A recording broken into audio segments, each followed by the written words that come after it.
qilleensi raatu harka keenya nolee boolla sodaachisu kaasiinan jehe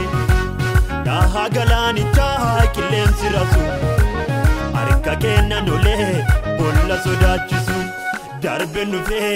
gaarra na yaaddesu gaalatasaa yoommu jala yarsu darbe nufee gaarra na yaaddesu naawweddisaa yoomiyyuun callisu baanko narraa bu'eera Yesuusi bilisoomera baanko narraa bu'eera Yesuusi bilisoomera baanko narraa bu'eera Yesuusi bilisoomera baanko narraa bu'eera Yesuusi bilisoomera Yesuusi bilisoomera Yesuusi bilisoomera Yesuusi bilisoomera Yesuusi bilisoomera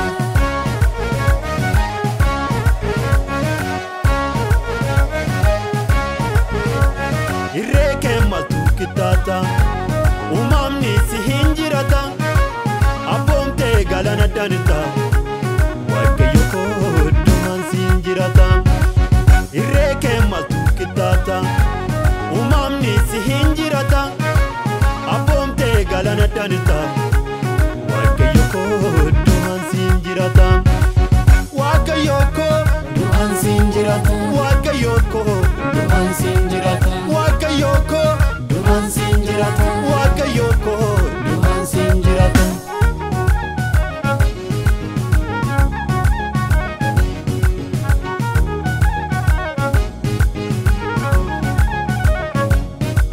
Dukani yomu namarse, Yesus tu na barizite, jalale barana musne, kabajami abindulomne. Dukani yomu namarse. Yesus tu na barizite jalale barana musne kabajami abindulomne kabajami abindulomne kabajami abindulomne kabajami abindulomne kabajami abindulomne Yesuusi nanje dhaha galaanichaa qilleensi raatu harka keenya nolee boolla sodaachisu kaasiinan jehe dhaha galaanichaa qilleensi raatu harka keenya nolee boolla sodaachisu darbe nufee gaarra na yaaddesu gaalatasaa yoommu jala yarsu darbe nufee gaarra na yaaddesu naawweddisaa yoomiyyuun callisu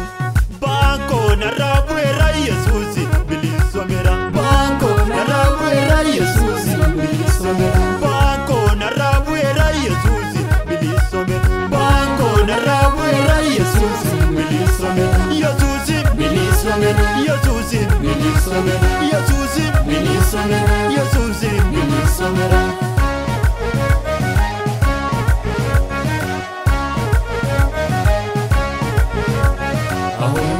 Kangara kogore utusin taane yoonna badenjira galana nyatame darbata mukako akkam baduuf ture jaabe karattafu